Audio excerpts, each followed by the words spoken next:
Its head was horned and low, with eyes that burned, not with fury but with judgment. It looked at Rue, and it knew. You are the broken link. The voice rumbled not aloud but inside his bones. The boy, not of vine or stone.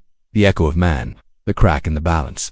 Rue stepped forward, his chest tight but his spine straight. I was born here. No, the beast said. You were left here, and now, you invite them back. Their fire, their fear, their hunger. I also bring their hope.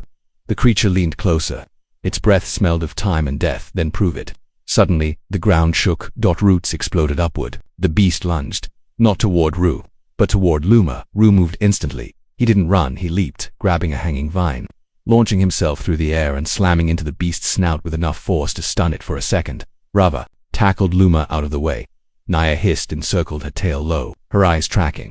But the whispering beast didn't fight like a monster. It fought like nature itself, unpredictable, indifferent. Every strike of its limbs shattered trees. Every breath wilted the undergrowth. Rue ducked, dodged, climbed, countered, not to kill, but to slow, to distract, to understand. And then he saw it, the pattern. The beast moved in rhythm like a storm, like a pulse, like the jungle itself, not angry. Out of balance, he had to restore it. He climbed the trees, whistled high like a bird of paradise, called the monkeys, the birds, even the snakes. He whispered to the jungle in every language he had learned: ape, wind, earth, silence, and the jungle answered. Vines dropped. Roots rose. Animals came. The jungle itself joined the boy, and the beast stopped at it, looked around, watching the trees move not in fear but in harmony, and it understood. Rue stepped forward. I am man, he said, and I am jungle. We are not enemies. We are memory and future. The beast exhaled and vanished into root and shadow. The hollow below collapsed into silence. Balance had not been destroyed. It had been reclaimed. Jungle-born Act I, Scene 10. The Return of the Sky People. Cinematic prose. Scene duration 14 to 16 minutes. 3 days after the whispering beast vanished, the jungle breathed like a heart, finally at peace. Birdsong returned. The trees no longer twisted in fear.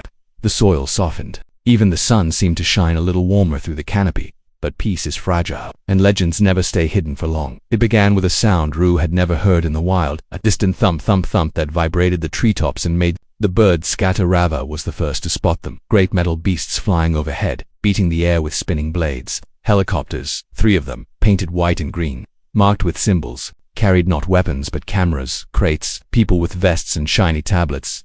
Luma watched in stunned silence. Their rescue teams, she whispered. Scientists, news crews maybe, more. The apes gathered at the cliff's edge, tense, eyes narrow, Cora paced, every instinct screaming danger. Marta stood beside Rue. They will see you now, the old ape said. I think they already do, Rue replied. One helicopter began to circle the cliffs. A camera pointed down, directly at Rue, Naya, and Luma. Later that evening, the machines landed far from the cliffs in a clearing flattened long ago by fire. The jungle watched with wary silence as the humans set up tents, antennas, and bright floodlights that turned night into artificial day. Rue and Nia approached the edge of the clearing silently, hidden among the vines. Luma walked beside him, eyes glassy with emotion. I didn't think I'd ever see this again, she said softly. The world I came from. Ju didn't answer, because something inside him ached, not from fear, not from anger, but from the sudden impossible truth. He didn't belong to either world, not fully. The next morning, the scientists spotted footprints, not animal, not booted, barefoot human. They followed the trail, and at the cliff's edge they met. Are you?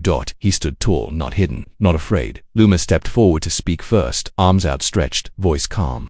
The scientists froze. Then Eli, her father, stepped out from the tent, wounded but alive, and called her name. The camp exploded, in relief and disbelief. But when their eyes turned to Rue, silence fell again. A boy, half covered in mud and bark, standing like a spirit carved from jungle stone. Beside him a cheetah cub, an ape, and a silent line of other animals watching from the shadows. A reporter whispered, "Is that a child?" Someone raised a camera. Rue raised his hand. No. The voice was clear, not loud but full. "I am not a child," he said. "Not from your world." A hush. "I was left here. I was raised here, and now you have returned." The scientists didn't move. "You come with tools, with tents, with questions. You come to study. But will you listen?" The wind stirred, the trees like applause. Rue stepped back. "I will show you what you forgot, if you promise not to take what you do not understand." The world changed that day, not with war, not with conquest, but with a conversation. Rue took them to the ruins. He showed them the glyphs. He walked them through sacred trails. He let them sit beside Marta, who watched them like a mountain watches a river. Luma spoke to. She told them what the jungle taught her, how silence can be louder than sound, how roots remember, how fire destroys, but light heals. The cameras captured everything, but somehow, The world didn't laugh, it listened. Weeks passed, the camp became a station, a research haven, not a conquest base. New scientists came, respectful ones.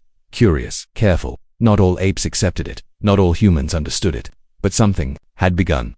A bridge. And